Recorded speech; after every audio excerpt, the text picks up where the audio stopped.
What's up, guys? And welcome back to episode 3 of the No Sell podcast. This is a weekly wrestling podcast where we just discuss a bunch of crap that's going on in the WWE. And crap is a good way to describe a lot of it right now. Yeah, basically, that's pretty good reason, or pretty good uses of words, I would guess, just to describe the last month and a half. It's being nice is what it is. Yeah, so I'm your host, Jared, along with my other two co-hosts, Mike and Nick. Hey, what's up? What's going on? And today's episode, we're gonna kind of be straying away from the first two. We're gonna kind of change the format a little bit. On today's episode, we are going to be talking about a little bit about Battleground, the latest pay-per-view from the WWE, and Raw, Monday Night Raw. Just kind of go over like the big things, like what we liked, what we disliked, and then for the main portion of the show, we have a couple topics that we will be talking about, and we'll get to that after we move on toward the later part of the show. So let's get started. Battleground, the first edition, I guess you want to say, of this pay-per-view. The inaugural show. The inaugural show, and basically probably the final show too. And I will just go out and say, if you paid for this pay-per-view, I'm honestly sorry, and I feel sorry for you for doing it. I gotta start off by saying that I didn't watch it. Hey, I was at work while it was on, so couldn't watch it. And I was told that watching the replay was not worth it. Yes. So I did not bother. I wasn't gonna waste my time. It was not worth it. I would just like to say that if you did pay money for this, I don't feel sorry for you. You just deserve to lose your money. This basically was a $45 version of a half-ass SmackDown. Yeah, this was not Battleground. I've just been calling this Sunday Night SmackDown. And that's a pretty good assessment. Now, don't get me wrong. There were a couple good matches on this card, and we'll get to that. Let's go over the stuff we didn't like about this pay-per-view first.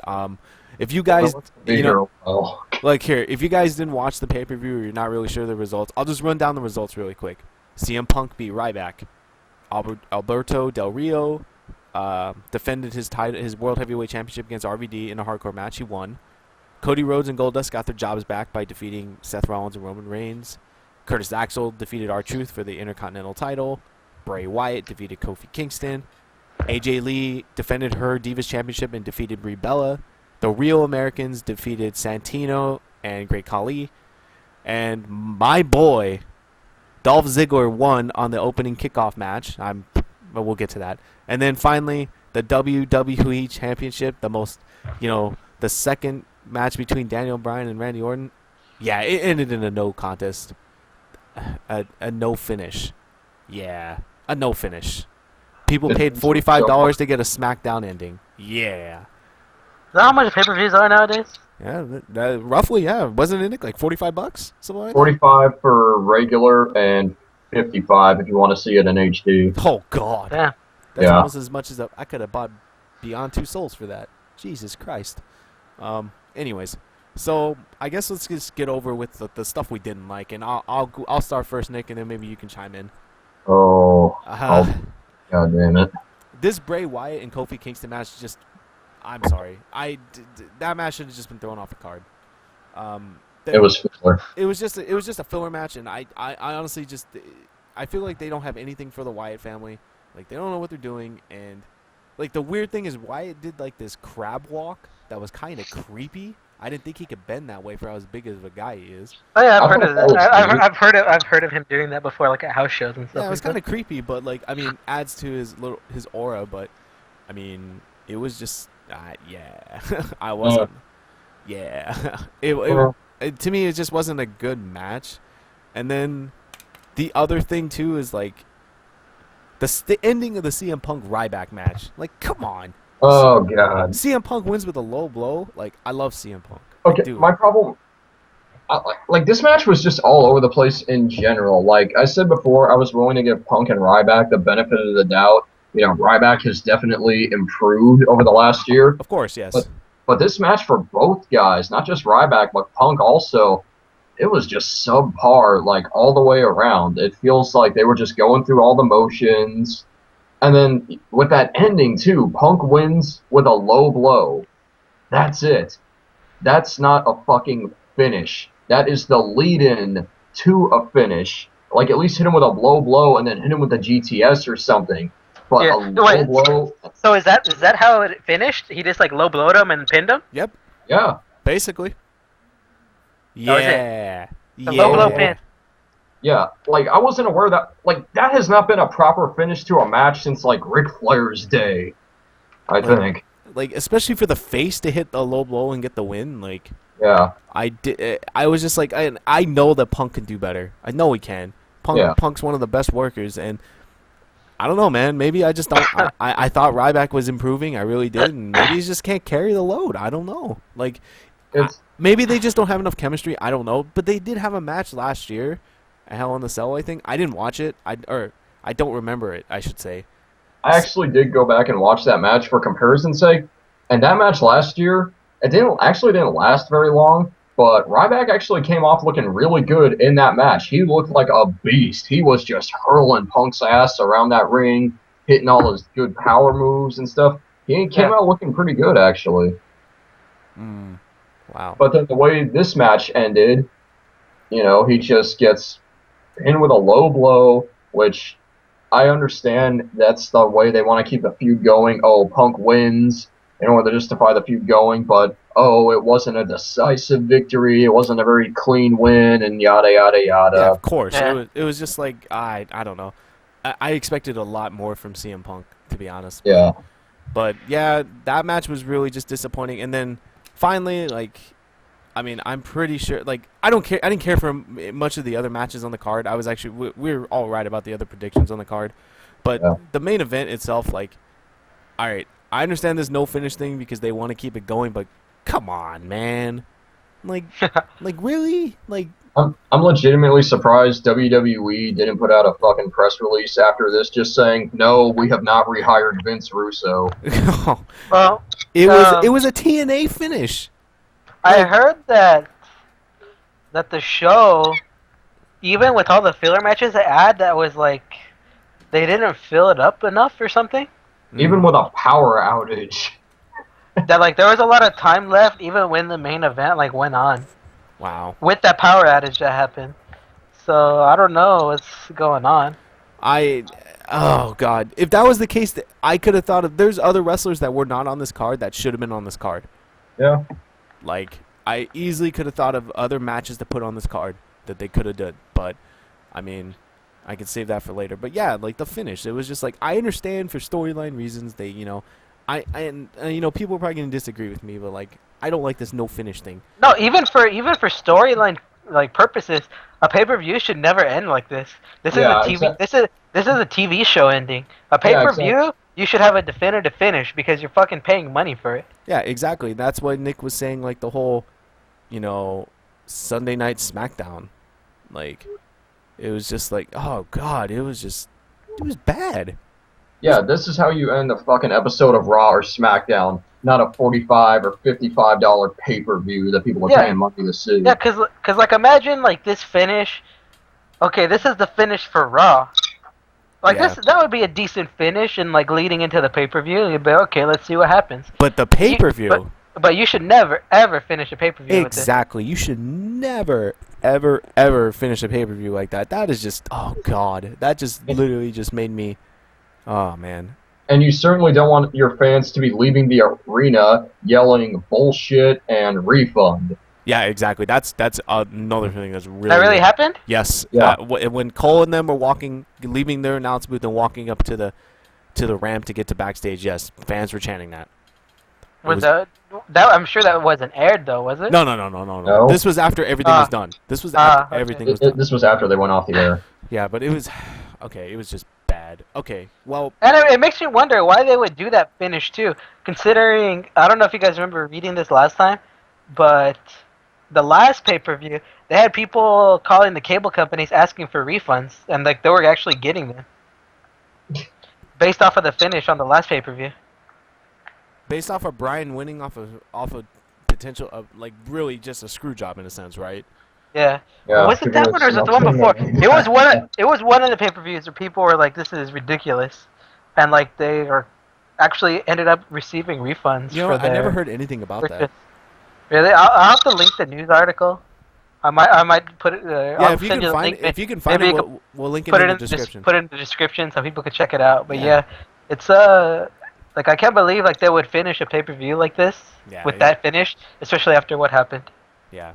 Yeah, just not a good look at all. Yeah. So, anyways, I guess there's only a couple things that are good to note of this pay-per-view, and I think we can all agree probably one of the best things in the night.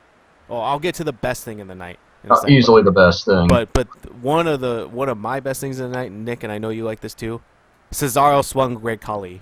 That was amazing. That was. I mean, the whole like Real Americans versus Khali and Cesaro match. I mean, what was it? The Santino Marella match. Sorry. Yeah, I mean, it was just there for kind of like comedic purposes, and the whole purpose of the match was just for everyone to see Cesaro swing Khali, which looked awesome as hell. Just again, proving once again, Cesaro, this guy is strong as shit, dude. That move really seems to be getting over. Yeah, it's getting over with a lot of people, and it's crazy. And that was honestly like one of the highlights because we touched on this in a previous episode, and I said like when he swung Titus O'Neil, I was like, this is amazing, you know. And then all of a sudden, this guy swings Great Khali, and you're like, oh god, you know. And I know that I'm not the only one thinking, please swing Big Show. Swing Mark Henry. We all want to see it. Swing Mark Henry. I want to see Cesaro spinning 400 pounds of sexual chocolate around that ring. Let's go. Oh man. The next thing that I really liked about this pay-per-view is, and you know maybe people won't agree with me. I thought RVD and Del Rio put on a great match. Was it a good match? It was a very good match. I thought definitely. No, go ahead. No, you can chime in after this, Nick. It was just like I felt like it was a really good match. They had really good spots, and they actually let him work a little bit. Like RVD did a high flying move onto Del Rio outside the ring with onto a ladder, right? I think. Yeah, it was a hardcore match, right? Yeah, it was a hardcore match. So a hardcore match that had no tables, I might add. There's pretty good spots though. Yeah, there's some really good spots. Like they kind of let him wrestle, which I thought was really cool. Yeah, Nick, you want to chime in on this now? Yeah, this was definitely a good match. It was a good way to open the show, and really was try to get people interested in. I had no doubt that these two were going to put on a good match. It was just the build up, and this whole feud in general that's just been really weak. Yeah. So that was you guys would say that was the best match of the night? No, not the best match. And we'll get to and now. This is just my own little personal thing that I just want to say. Ziggler did not job. Yes. Ziggler won his match. I'm just saying he's on the rise again. Let's go. Poor Sandow though, yeah. Yeah, poor Sandow, but I think he's gonna get his moment soon, but we'll get to that later. We'll get to that later. But I'm happy my boy Dolph got a win. I don't know if he'll get his moment soon. No. We have a theory about that. We're gonna talk about that later. We'll save that. Especially with the spoilers from SmackDown, like it's so stupid. We'll save it for later. But basically, okay. The last best thing about this pay-per-view obviously was the match of the night, and it was the Rhodes family, Cody Rhodes and Goldust versus Roman Reigns and Seth Rollins. There is honestly nothing else I can say outside of this match was outstanding. Potentially one of the best matches of the year. I gotta watch it. Yeah, definitely. I mean, I think really going into this, a lot of people thought this had the potential to really steal the show, and it did that in every single way and then some. Yeah, it was honestly just like, man, like it was amazing. Like the stuff that was going on, look, how old is Goldust? Like 40? Yeah, he's 44. 44. That guy is a better worker than half the roster. Like. He shows that he still got the conditioning and everything. Like, it was amazing. He took some good bumps. They did some good sells, and then we already know that the Shield, Reigns and Rollins, they're great workers. They got good ring talent, and they're here they're future main event talent. And then Cody Rhodes. I've always had a Rhodes was feeling the that Cody standout Rhodes is going to be match. the next big thing. Yeah, he was. You've always been on the Cody Rhodes. I've always been. wagon. Yeah, I've always been on the Cody Rhodes bandwagon. Like I feel like this guy should be a main event player, and it seems like he's getting there. And like, man, just like you have to watch this match for yourself if you have not seen it. It's that good. And then Yeah. the Rhodes family gets the win, and then it was kind of like, I guess, like, I don't know if you want to say like touching and stuff, is like, It was a really feel good moment. yeah, the three generations of the Rhodes family celebrating in the ring. Yeah, that's pretty awesome. And then they walk up the ramp, and the rest of the locker room, like the babyface locker room, comes out and just like embraces them. Like, you had even guys that like agents, right? I saw Finley out there, D Malenko, I think. I don't remember, but I remember. Yeah, I think Arn Anderson was out there. Yeah, and then like all like the baby faces like Justin Gabriel and all these other guys out there. It was just like really good moment, and the crowd was eating it up. Like, it was just, man, and like, let's be honest, we all knew they were gonna win. We knew that the Rhodes family was going to win, because I don't know where else they could have gone with the storyline if they didn't. But my hat's off to them, because they put on a great match, and this just also proves that outside of like Cody and Goldust, showing that they had, especially Goldust, at his age, maybe people thought he was like done. He still puts on quality matches. Look what he did with Orton on Raw a couple Yeah, weeks he ago. still got it. But this also shows that, and I've said it on the last 2 episodes, Seth Rollins is the best seller in the WWE. He is the best seller.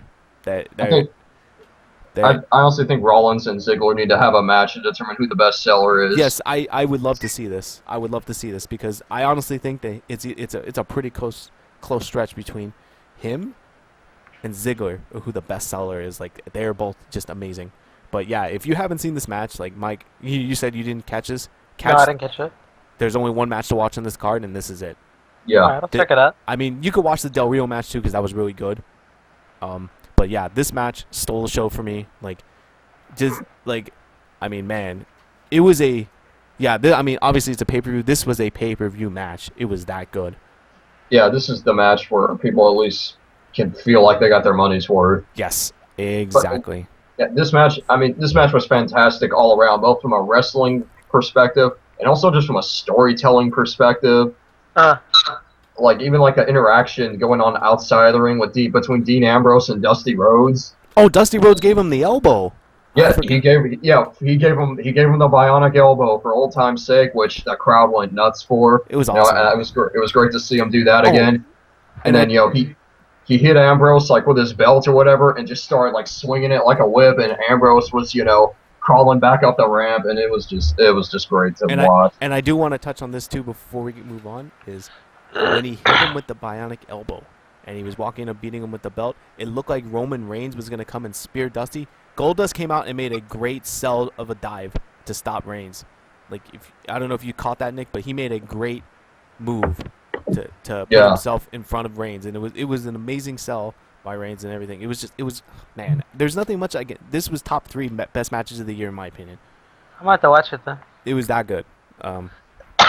So anyways, yeah, that was kind of Battleground. Like, honestly, guys, if you didn't watch Battleground, you didn't miss anything. Outside of this Cody Rhodes versus the Shield match, or the Rhodes family versus the Shield match, that was the match of the night. So anyways, now we're just kind of. Well, yeah, what happened the next night? So Raw, we're not gonna go over everything. We're just gonna kind of like go over like the main stuff. Basically, I didn't watch before we started. I didn't watch Raw either. I was told not to watch it. So basically, you didn't watch anything. I didn't watch anything. You didn't miss much. Basically, Big Show just like went on a rampage. Big Show opened the show, got fired by Steph because he stood up to her, and then that was kind of like the end of the opening segment. She like kind of slept. So he got fired. Yeah. Stephanie like slapped him like a bunch of times, and Big Show was just kind of had this smirk on his face, like, "What are you gonna do?" And then she's like, "You know what, Show, you're fired." Show leaves the ring, and he's like smiling.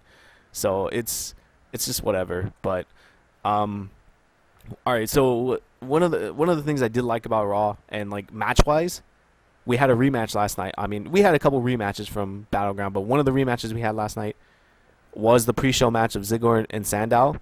So stupid. But it was a good match. These two put on a good match, and how many rematches were there on Raw? There's a couple. There was a couple, I think, not much. Let me see. Actually, I think true rematches, just one. Okay. Just one. No, actually two. There was two. Yep. There was two.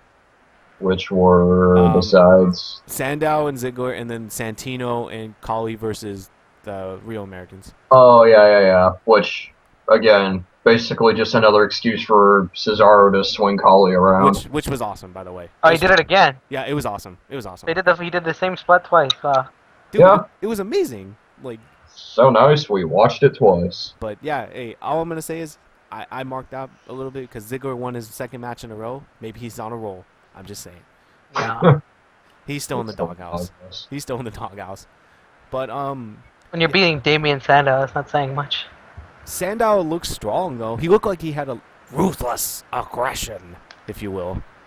Which I think is a smart thing for them to do with Sandow. I think that's the key to really playing him up and making him look like a legitimate threat for the world title. Yeah.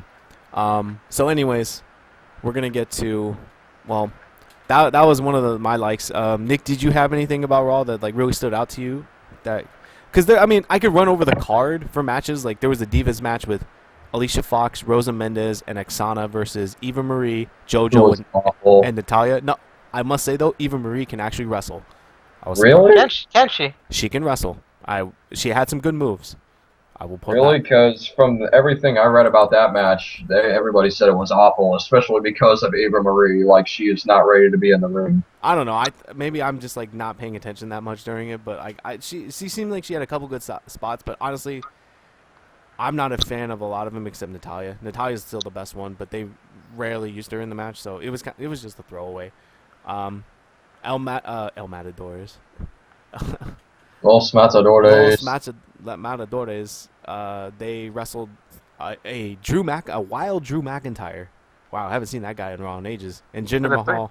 The three-man band is officially back to three members. Yeah, the 3MB is officially back to 3 members, and basically Los Matadores win again. You know, big pop. But can they fight somebody other than 3MB now? Yeah. Another interesting turn too was Olay. CM Punk had a tag match with R-Truth against Axel and Ryback. So R-Truth getting a push. Yeah, it seems like R-Truth is getting a push, and you know what's funny? Ryback doesn't job. Axel jobs again. Well, of course, somebody's got to do the jobbing. Might as well be Axel. Might as well be Axel. Just push this guy to the side. Yeah, fuck this guy. And like honestly, the other matches was like Kofi Kingston and Orton. Basically, was just a squash match. Orton just demolished him. And then another thing that maybe we'll talk about this now is Del Rio. They made a match with no RVD on the show, by the way. Yeah, they effectively wrote, again, we talked about this last week, but RVD is now officially on his hiatus. Yeah. They kind of wrote him off TV last night by just saying that, WWE.com reports that in an interview today, RVD said that right now he's just not there, quote unquote, spiritually and mentally, and needs to take time to recharge. So, in other words, that's kind of how they wrote him off TV for probably the rest of the year. Yeah. They're expecting to be back probably until Royal Rumble. Yeah. So I guess Vicky was invited by Triple H to be on the show. I didn't even catch why. I didn't care, but she made a match of Alberto Del Rio versus Ricardo Rodriguez, non-title. Basically, no. Okay, and I'm only mentioning this because this is where probably the biggest news, the biggest shockwave in the WWE universe was announced last night. Which everybody thought was some kind of a hoax or an elaborate troll. I personally thought this was a troll. So when Vicky comes out to announce this match, she announces that they wrestle. The bell rings. Vicky then says, "Hey, oh, by the way, Del Rio, I have one more announcement. At Hell in the Cell, you're defending your World Heavyweight title against the returning John Cena." Holy shit! And god damn! I remember seeing that, and I just had this puzzled look on my face, like, the fuck is this? Is this a troll? And then, by the way, need him back that bad? By the way, we'll get to that later on. We'll get to that. But by the way, when she announced that, Ricardo rolled up Del Rio for the win. So Ricardo, I don't even think he's ever had a match before. He's been in matches before. Oh, he has? Well, okay. Yeah. Well, he got the win over Del Rio, and then Del Rio just kind of like went in and just like beat the crap out of him. He beat the living shit out of Ricardo. Ricardo was celebrating, like standing up on the table, and then Del Rio just swept his legs out from under him, and then took a chair and just bashed his arm in. Mm-hmm. And it was just kind of like snuff, really. Yeah. Once again, we see Del Rio just brutally beating the shit out of Ricardo. Yeah, and newsflash. They're still continuing that angle with Ricardo and them. I guess so. I thought this was gonna. Everyone thought Ricardo was gonna swerve. Yeah, I did, but fool me once, I guess. But anyways, and just another note before I get to the main event, I guess, which was the Shield versus the Rhodes, Goldust, and Cody and Daniel Bryan. This is the 5th week in a row, I think, of Zack Ryder on TV. What is going on? Against Fandango? Total squash match, though. Yeah, Fandango just squashed him. Yeah, it was over in like 3 or 4 minutes. But yeah, really? all I'm gonna say is Zack Ryder on TV more. What's going on? I've said this once, but does this mean anything? No, it doesn't. Moving on. Okay. As long as he's on TV, yeah. I'd rather be on TV losing than in the dark match winning. Yeah, that's a very good point. The main event, obviously, the Shield versus Bryan, Cody Rhodes, and Goldust. Pretty good match, 6 good wrestlers, 6 good in-ring workers. Basically, so they pretty much did do a rematch. Yeah, they pretty much almost did do a rematch. The Faces won, and then to end the night, Triple H was out there at ringside to see if anything else was going to happen, and then Big Show comes out and knocks him out. Ends the show. And then Daniel Bryan's kind of standing over Triple H, just yelling, "Yes, yes." Triple H finally got some payback then. Yeah. Yeah, I mean, it was a good ending to Raw, at least, But, like with Big Show finally, getting his hands on Triple H and knocking him out or whatever. But it didn't really feel like, oh, cool, this is great, sweet revenge for Big Show. It felt more like, Jesus Christ, finally, I know, seriously, right? It's been like a month and a half of Big Show crying and all this other stuff. I mean, did you? Is there? Get to this. Oh, okay. Was there anything else that you liked about Raw, Nick? Well, I think it's also definitely worth pointing out. They left it up to the WWE universe. Oh, I call bullshit. I call bullshit. Yeah, I think we can all agree that most of these votes are, a work. Rigged. The rigged vote. Yeah, Booker T, the best world heavyweight champ of all time. Remember? I remember that shit. At Night of Champions, I was pretty salty. At that. Still pissed about that one. Hey, but they did let Sting win the U.S. one. I was just like, oh shit, Sting.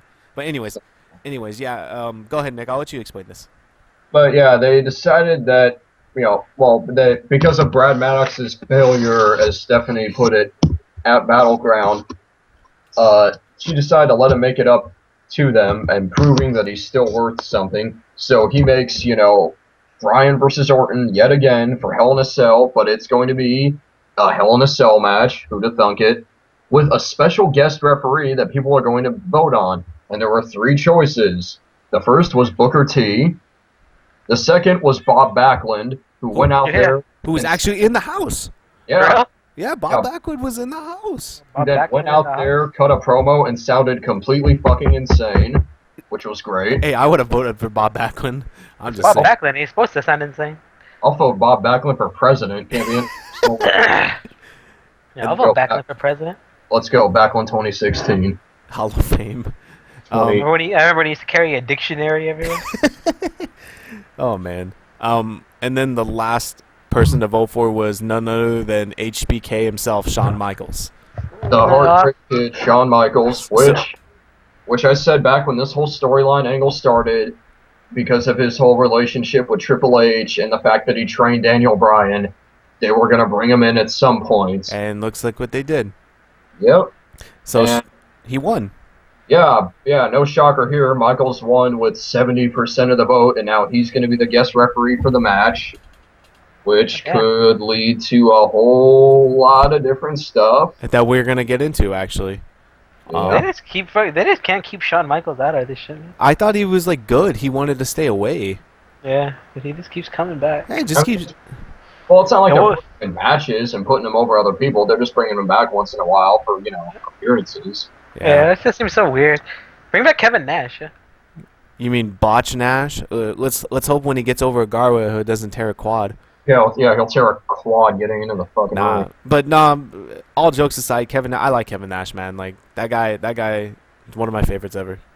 Regardless of all the backstage politics and all that stuff, I was entertained when he wrestled in his prime. So I'm just gonna put that out there.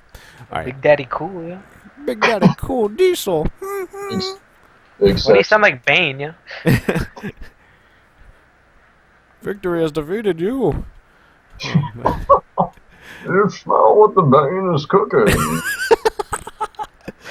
I'm surprised no one's come out with that fucking accent yet. I don't know. But, all right. Anyway, so that was like Raw in a nutshell. That's kind of like, I mean, there was I can't honestly say there was a lot I disliked because there wasn't a lot of substance. I felt like this Raw was like really lacked a lot of stuff. Oh, and then I mean, for anybody that was wondering too, AJ Lee wasn't on the show because she actually got a concussion that night at Oh, really? Battleground. Yes, she got a What concussion. happened? She got a concussion, or at least exhibited concussion-like symptoms. Yeah, it was like she was having problems remembering the match last night after she hit her head hard against the turnbuckles. She had like headaches and all this other stuff, and they had to pull her from Raw and stuff until she gets evaluated, which is their policy. So, but yeah, like I mean, there wasn't really much to like about Raw, I guess, like because like I feel like this will lead into our next topic. I feel like there's not a lot going on, and they don't really know what to do. No. So I guess, all right. So basically, the I guess this part of the show we have two topics that we want to end the show with, and we're gonna do a pretty good discussion about. So the first topic would be this whole corporate storyline, and like basically the main storyline with Daniel Bryan, Orton, Triple H, and stuff. Yeah. Has it really been best for business? Like, I mean, I will start off and say, like, I mean, I hate to use that cliche tagline, but I honestly was like, SummerSlam and then like the week or two after SummerSlam, I actually thought they were turning their stuff around for the better. We all did. I honestly thought that this was actually going someplace. I was just like, I was actually really excited to get back into this again, and like I really thought, oh wow, maybe they're really turning the ball here, and maybe they can do something. And then with John Cena like on the sidelines, and so was Sheamus, they're arguably top two out of like 3 or 4 baby faces on the roster. Yeah. Like I thought maybe, hey, this is their time to let other guys shine. Like look, maybe this is their time that they're gonna see if Daniel Bryan can do this.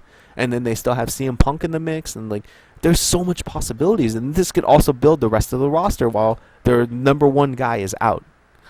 So, Yet here we are now. Yeah, like I mean, Night of Champions and Battleground to me were horrible. 2 very, very lackluster pay-per-views. Yeah, they had good matches, but like as a whole, I'm not buying it. And like honestly, like I don't get me wrong, I like Triple H, but I just there's so much stuff about this storyline that's just driving me crazy. Like I feel like they can implement so much more, but they don't. Like it would have been fine if Triple H would have kept his fucking face out of it. You know? Well, I mean, well, like what do you mean there, Mike? I don't know. It's just, there's no point in having Triple H in this storyline. Like it could have been, they could have just had a good feud with Randy Orton and Daniel Bryan, and they would have done well. So you think this whole best for business thing is just like stupid and needs to be tossed? It's just a way for Triple H to get back on TV because he's going through another one of his power trips. Him and Stephanie, they gotta interject themselves in the shit every couple of years. Every couple of years, like they always have to get back on TV for no reason. Yeah. They bury a ton of people, and they never get the heat back on them, like because like no one ever fucking comes out on top against them, and it's just like fucking Triple H stroking his ego even more. That's all it is. Yeah, you got Triple H and Stephanie coming out with the his and her shovels. It's just stupid. Like the last time Triple H threw himself in the storyline was when the Punk angle, right? Yeah, the Summer of Punk. And like when he killed all the steam with Punk. Exactly. He killed Punk all the. Punk was like the biggest thing in that company. And he was the biggest thing in wrestling, period, at the time. Like and Triple H beat Punk clean. And that was it. That was the end of it. Triple H won. There was no rematch or anything. GG's. No rematch, no nothing. Oh, it's over. GG's. Yeah, Yeah, that was it. No rematch. Then Triple H went on to feud with his BFF Kevin Nash. Yeah, And like that did nothing for nobody. The only thing that did for anyone was for Triple H and his fucking ego. and it killed Punk's momentum. It killed his momentum. Like, you can argue, oh, well, he was champ for 434 days, but come on, he was playing second fiddle to Cena still, but like, Yeah, Punk was champion, but Cena was still in the main event on every goddamn pay-per-view, it seemed. but like, I guess like the next thing I have is like, you remember when Orton won the belt at SummerSlam, he cashed in, and on the next night he was in the ring with Triple H, Steph, and Vince. Where the hell has Vince been? Yeah, that's the other thing that's really been kind of making me scratch my head. Like, I thought Vince was also going to be kind of a big part of the storyline, but he hasn't really been seen on TV since the night after SummerSlam. It's been the Triple H and Stephanie show ever since. Yeah, like I'm sure Vince is probably gonna come back to be the face of it all. it was me, No, like he's gonna be the one to overthrow Triple H, and then they're gonna feud. something like that. Because I remember Vince was like, wasn't he Vince the original one who didn't like Bryan, like in the Yes. storyline? Yes, because he felt like he was just a B plus, not an A. Yeah, and then like Triple H took over, Yeah, it was just and so I think like Vince is gonna come back and be like the good guy. Well, okay, here's my take on this whole corporation angle, so to speak. When it started off, like we said before, it started off so promising, and it looked like, wow, this is going to be great. This is going to be just what they need to get Bryan over. And we're going to kind of legitimize him, give him like a really good group of bad guys to face and whatnot. But here we are, like almost 2 months later, and this story, it's already starting to just flatline, plain and simple. There's no other way to put it. It is flatlining, and the buy rates of the pay-per-views and the ratings on Raw will back this up too. It's gone on way too long. It's been in stasis for too long. Like, it really has not meaningfully gone anywhere for almost a month now. I honestly think that they could have really just reinvigorated the corporation 2.0, so to speak, like they did in the Attitude Era. Like, it could have helped build them. Like, my whole thing is, like, when I was thinking when this started taking place the first couple of weeks, I immediately thought of the Attitude Era. And, like, Yeah. I know people are going to be like, well, you can't think like that because that era is gone. It's never coming back. But, like, I was like, you could take bits and pieces from it. I honestly thought this could be a great thing because not only would it put Bryan over, this will help the mid-card.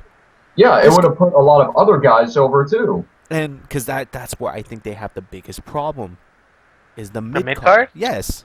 They have no mid card. Yeah, like, exactly. Like, It's a main. It's a main event and a bunch of random. yeah, like, no, exactly. So, like, I mean, all right, so here's my, like, take. Is like, okay, so, like, the story, like we said, is getting bland. But, like, you have the Shield as your lackeys and stuff, just like your help for hire. Like, honestly, to make this thing more interesting, because Bryan, it looked like, you remember when, like, Bryan had, like, the 10 other faces come and cheer for him, and, like, they didn't really do anything with that until they just made one match against 11 versus 3 against the Shield. Should definitely pulled out of their ass. Like, another thing is, it's like Triple H and Steph are supposed to be heels. Steph is playing more of a heel than Triple H. Triple H is like playing a tweener. Yeah, that's been the problem. That's been one of the big problems with this whole storyline in general. Is that Triple H and Stephanie? Sorry, but it's like 1 minute they're heels and next they're acting like faces, and they just keep flip flopping back and forth. Like, they're confused. Like, they don't know what the shit they're doing in this storyline. And apparently, like, what the rumor is right now is that Vince is pretty unhappy with the way the storyline is going because of that reason. It's not believable because, like the whole alright, so this whole 11-on-3 match that they had a couple weeks ago on Raw, that's a prime example. Triple H is like, we're gonna make this match, so it's like that's like a face booking. Yeah. In a sense, like here would have been an opportunity to introduce more guys to include into your stable. Like we talked about in previous podcasts, like Wade Barrett, where the hell is he? Wade Barrett, Biggie Langston, Alberto Del Rio, Sandow, so many guys. Yeah, so many people that you could have added to this stable, like it could instantly breathe new life, new matches, new feuds. Like I feel like there's the possibility. Like look what they did with the corporation back then. Like Corporation started with The Rock, Big Boss Man, Mankind, Shamrock, and look, they merged with the corporate ministry, and they made The Mankind was in the corporation? for a little bit, and then he got kicked out. I don't remember that. Yeah. Yeah, he was in for a little bit, I believe, right, Nick? And then he got kicked out. Yeah, and then that's It what was more like a joke, right? It was more like Yeah. they trolled him the whole time, and then they kicked him out, and then I remember they kicked out the Big Show and stuff. They formed the union. That was pretty cool. Yeah, with like it was like Show, Shamrock, and Test and Test. but, I held it down for the corporate ministry. Yeah. yeah, that was cool. But like, look, just look when those two factions formed. Look how the mid. I mean, this is a bad way of like comparing, I guess, because you can't really compare both these eras. But look how much it made relevance of the mid card. I felt like they could at least give that a shot again.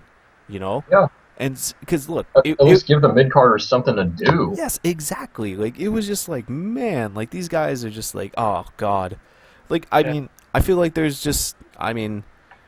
so much untapped stuff they could do, but it's just like they're going over with the same stuff. And this whole thing with this, like, I didn't like the whole Night of Champions finish where Bryan, like, when we all saw Bryan win the belt, we already knew the next night he was getting taken away.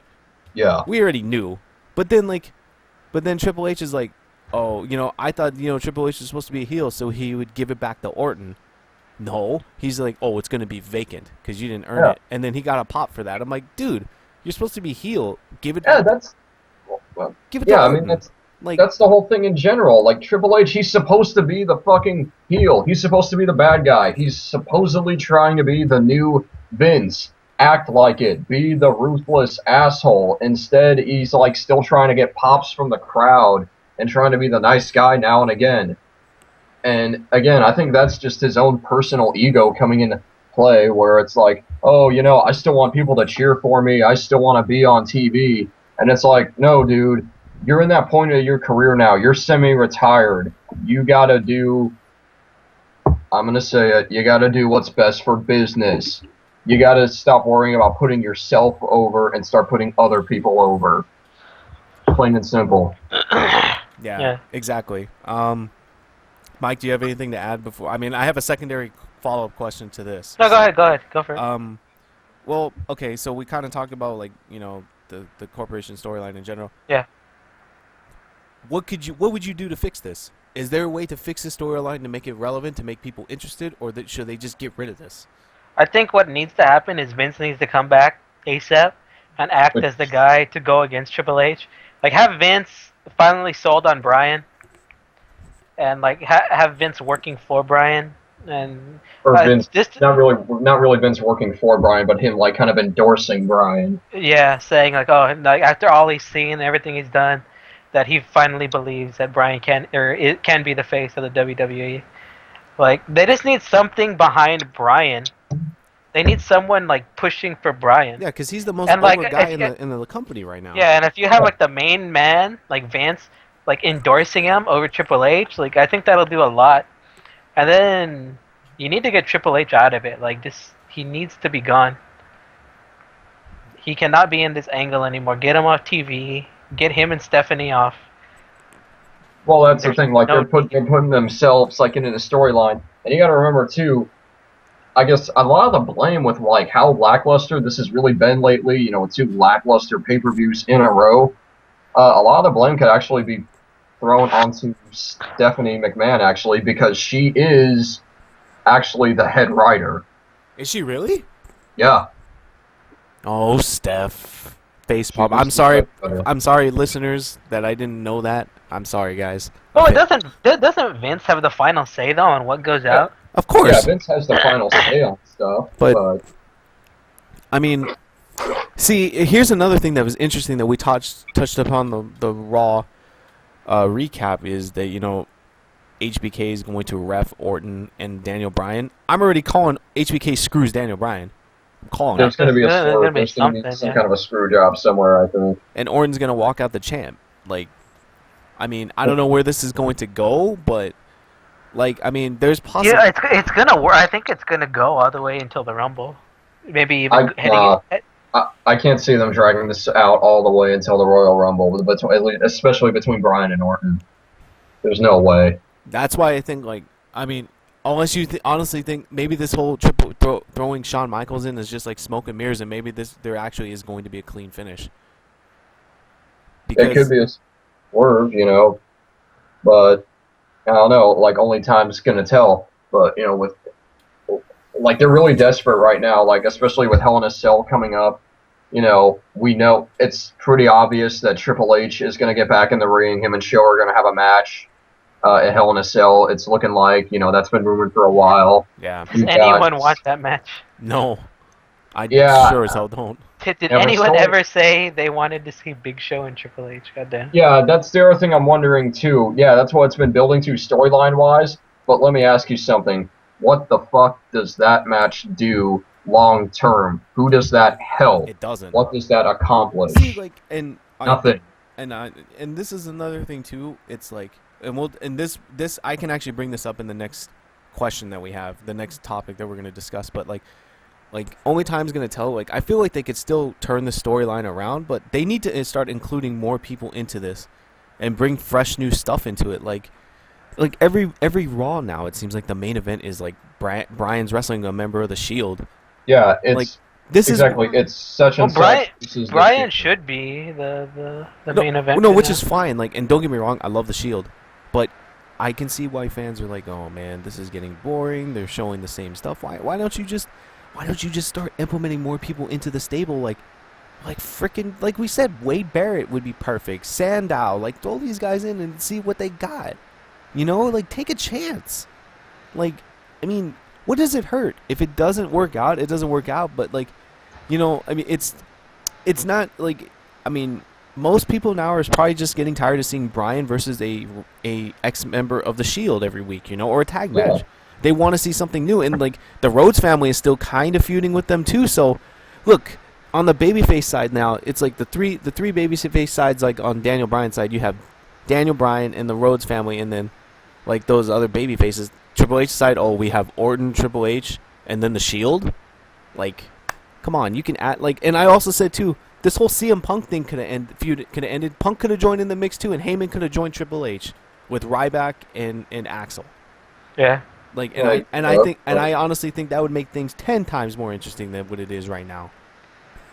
I mean, Yeah, definitely, because it would be a great way to, I guess technically keep the Punk versus Heyman thing going, but then, it would bring Punk into the main storyline, and now it would be him versus Heyman and the corporation, and then you could have him and Bryan together, and it could be like a really good storyline angle with like, the two indie wrestlers that paid their dues and climbed their way up through the ranks to fight the corrupt corporation and stuff. It'd be a great angle, but alas, that doesn't really seem what they're doing right now. exactly. I'm just like they need to do something fast, and like otherwise they're gonna go back into the dark ages again. I felt like after SummerSlam, the first couple of weeks they were starting to get better, and we all did. But they need to think of something ASAP. Whether it's get Vince involved. I know Shane. People were asking about Shane. Shane's Shane's not coming back. Yeah, Shane's content with staying backstage and off TV, which I think is smart for him. I Yeah. thought he's not even involved in the company. No, I think he still is. Oh. Last I heard, he has nothing to do with the company. That's why he left. Oh, interesting. Oh, I don't know. I thought maybe I thought I read something that he was still he was working a little bit, but he doesn't want to be on TV. He just wants to, like just stay behind the scenes, which I think is fine. Maybe he's probably the smartest one of all the McMahons. I don't know. Probably, yeah. But yeah, like there's so much stuff that they can do to make this storyline work. They just have to implement it, and they got to take chances. I feel like they're playing really conservative with this.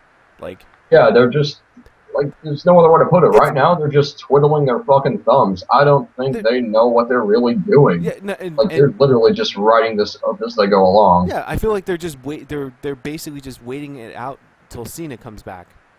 Yeah, they're dragging their feet. Which basically leads into our next and our last topic of the podcast. The biggest news from this week, and I know it's only Tuesday when we recorded this, but Monday night, Vicky Guerrero announced that John Cena is making his return to Hell in the Cell to face Alberto Del Rio for the World Heavyweight Championship. My first question to you guys is, he's wrestling Del Rio for the World Heavyweight Championship. I know we touched on this earlier. Does this bring relevance back to this title? I like it. You like it? Yes, because this is exactly, I think, what it needed. Because let Bryan have his title run, okay? You're building up Bryan, and then the World Heavyweight Championship hasn't meant shit in a while. So if you bring in Cena to come in and win it, now Cena is putting relevance back onto the World Heavyweight Championship. Okay, so Cena has got the title. Now, Yeah, now with Cena building up the World Heavyweight title, he's going to build it up, make it relevant again. Yeah, but then, okay, I'm sorry to cut you off like this. Cena wins the World Heavyweight Championship. Then what? Who do they have feud against them? They but I also no. Here's the thing. Here's the thing. You build up Cena builds up the title, makes it relevant again, puts it back in the spotlight so people care about it. You have Bryan built up as your face with the main championship, and you have Cena as your backup guy.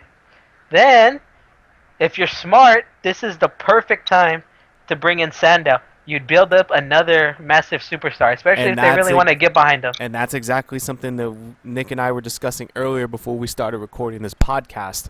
Okay. We do have a theory in mind for how this could go down, and we can get into that in a sec because I want to touch on something else first. So yeah, you think it's a good thing? Let's stick with this question first before we get into that other stuff, Nick. Like, what do you think? Do you think this is quote unquote best for business to bring Cena back this early? Okay, I'm going to be straight about this. I'm going to be brutally honest. It reeks of desperation. And I totally agree. It reeks of desperation that they're bringing back Cena this soon from an injury that he was supposed to be off TV for at least 4 months, if not longer. And now they're bringing him back like just what? Like when's Hell in a Cell? Like around the 27th? Like yeah, I think it's less than 3 weeks from now. Yeah, less than 3 weeks from now. So Cena's going to be coming back from this injury literally 2.5 months later. And it reeks of desperation. It shows that WWE has no faith in their product right now and that they are essentially shitting themselves after 2 very lackluster pay-per-views and that the ratings for Raw have been going down week after week. This past Monday's Raw was the lowest rated Raw of the year. It did an even lower rating than, I think, the June 3rd episode of Raw when they were going up against Game 7 of the NBA Finals, which is not a good look. See, and I think, that's a good point that, this is just reeks desperation. But at the same time, to me, this really I think I could see both sides. I think it's a great thing because Cena can build up things for the title for the World Heavyweight Championship. Because let's be honest, that outside the WWE title, every other title is just it's not relevant. So maybe if the champ, the number one guy in the company, brings that belt up and builds it up, and then like Mike said, we can build up another a mid Carter or a Sandow or something, which we'll get into. Then it can work. But at the same time, this just tells me that the WWE has no confidence or it's not giving these other mid-carder guys a shot. They did that to themselves, man. Like the stars? No, not the stars, but WWE. The low ratings and everything. They did that to themselves by years and years of not pushing anyone but Cena. Yeah. Yep, of course. And everyone said as soon as Cena gets hurt, as soon as he's gone for a while, everything's gonna go to hell. See, this is why I think you bite the bullet and you take the low ratings for a little bit. I don't know. I mean, I obviously can't speak for them because I don't know how much money they're losing on this, but this would be the perfect time you build your mid card. Push Ziggler, push Sandow, push Del Rio, push Barrett, Cody Rhodes, all these guys. These guys are gonna be your future. Have some good mid-card feuds. Cena may not be around in 4 years. Yeah. You have to have a backup plan.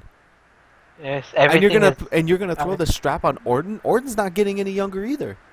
Yeah. That's the thing. Orton's already been there for 10 years. And he's on his second strike. Yeah.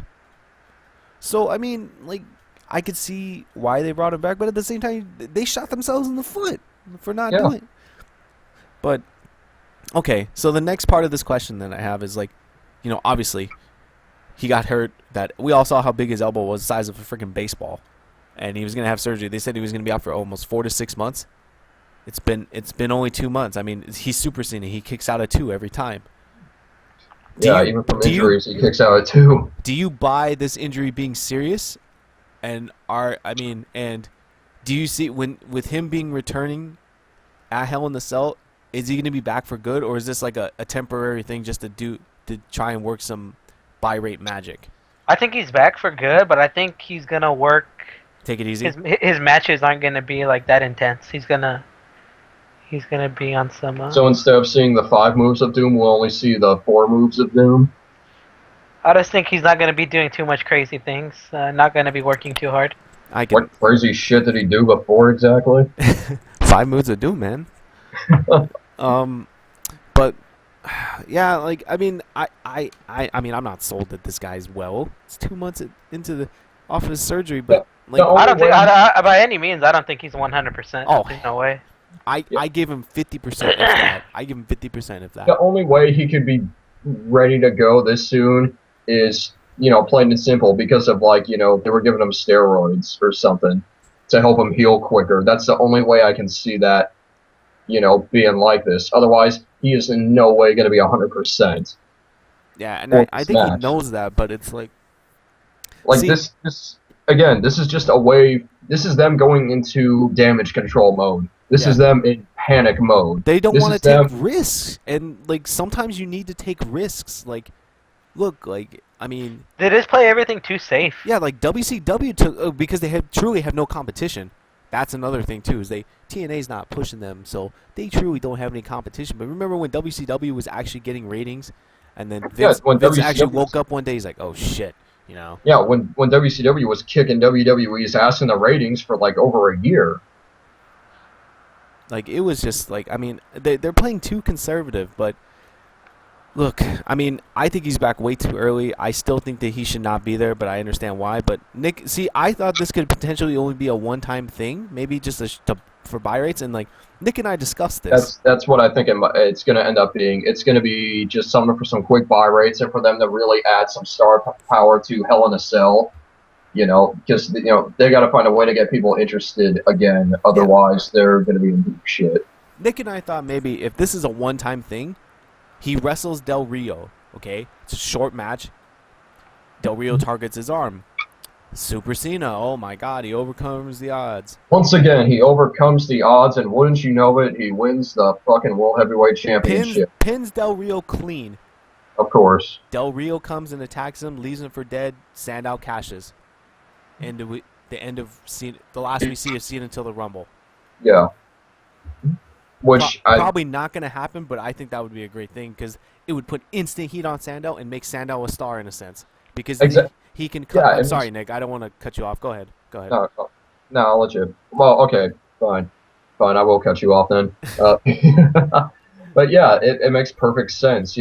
Like you said, instant heat on Sandow, and he gets to be an even bigger heel. He gets to walk around with the World Heavyweight Championship saying, I beat John Cena for this.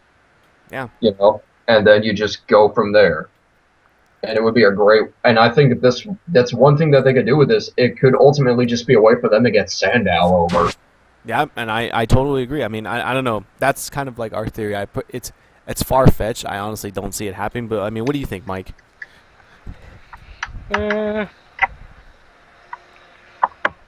I don't know if they would bring back Cena just for a one-off like that. It doesn't seem like. Yeah, it doesn't seem like it's possible, but yeah. Do you think that you could see an outcome like that? Probably not, right? No, I can't see. I can't see them doing that. Here's the thing: does Cena win the belt?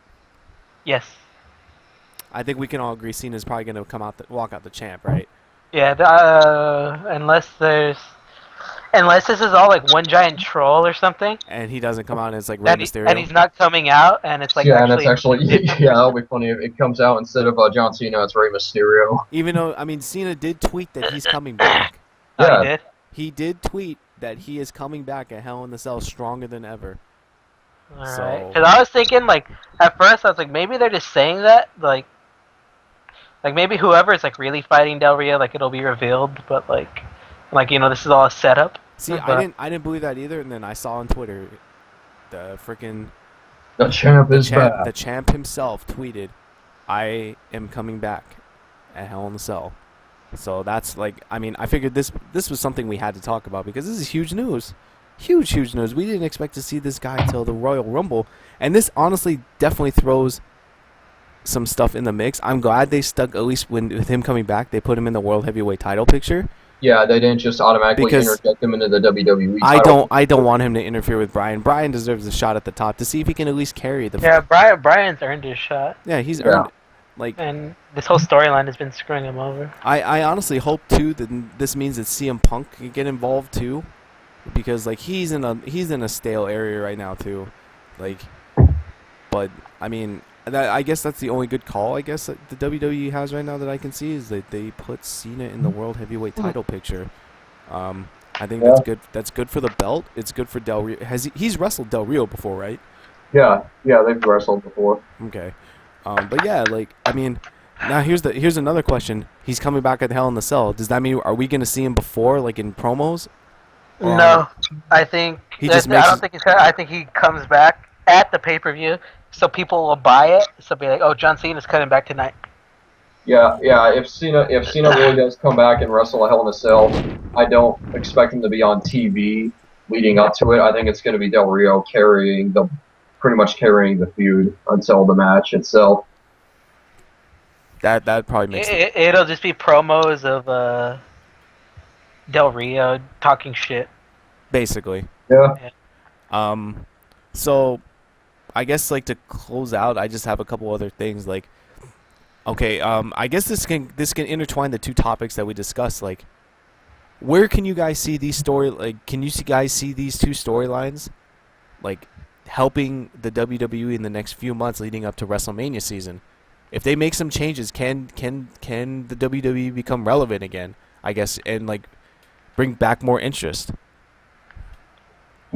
Like, Well, again, with the right changes, yeah, this could help make them relevant again. But the fact is, in terms of what else is on TV right now, they're facing stiff competition from the NFL. And then there's, plain and simple, Vince is getting his ass kicked by Dana White every month on pay-per-view by UFC. yeah. I guess the other thing too is, does this change, like, I mean, does this show with Cena coming back, even though it's only for the World Heavyweight Championship, does this kind of show that they don't believe in Daniel Bryan in a way? Or I don't think it shows that they don't believe in Daniel Bryan. I think it just shows more that they're losing faith in their overall product as a whole, and they are just kind of really up against the wall right now.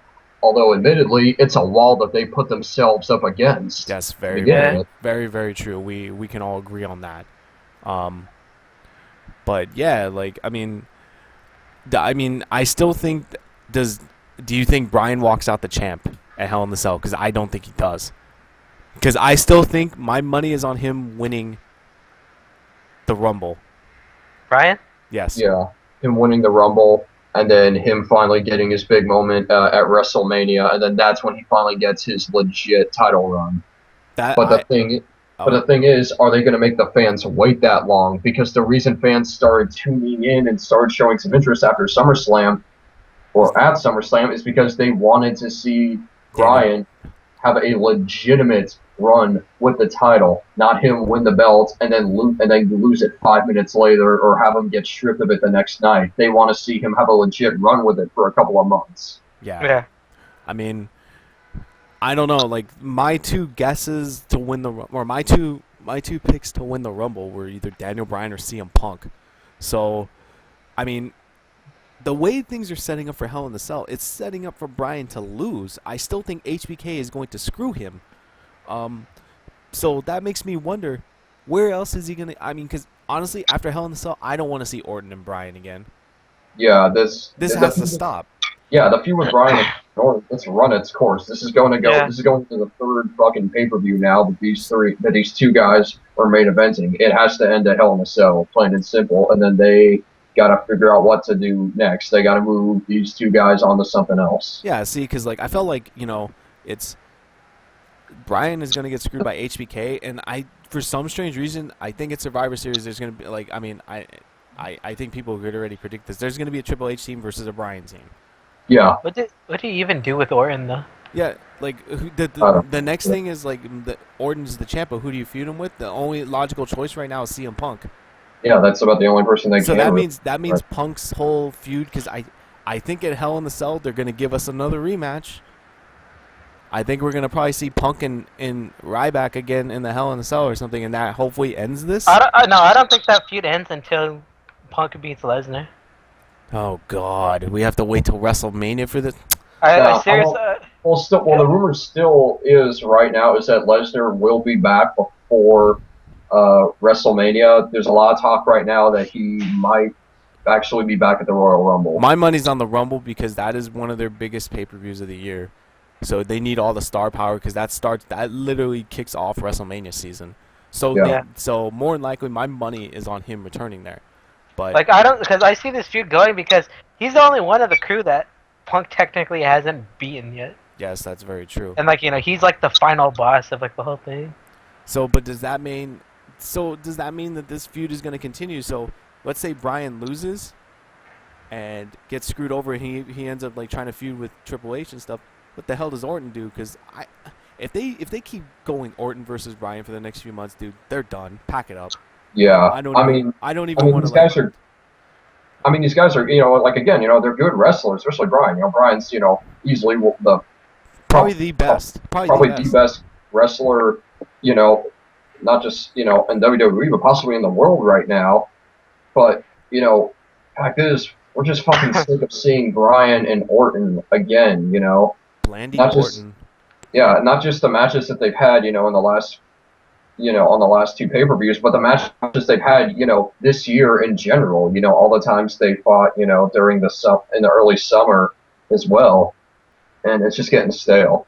Yeah, I mean, what can you do? I mean, hopefully they can turn it around, and they can bring in some new feuds. Hopefully this Cena thing turns out, and the biggest thing that. And I'm not a huge Cena fan anymore, I guess. This sounds bad. I was a huge mark when he was the doctor of Thugonomics. I've gone on record to say this a million times. Yeah, he was cool. If he goes back to that gimmick, I'm officially a Cena mark. Comes out wearing that Celtics jersey. You heard it here first, folks. You heard it here first. But no, to close the show, I think it's just I hope what they're trying to do, they're scrambling. I hope that what they have planned, I guess, turns out okay. My biggest fear is they brought back Cena way too early. What if he gets hurt and he can't go to WrestleMania? They blew the load early. Yeah, that's basically. Yeah, and then they fuck themselves even harder. Yeah, you have to have him at WrestleMania. There's no ifs, ands, or buts about it. He's got to be there.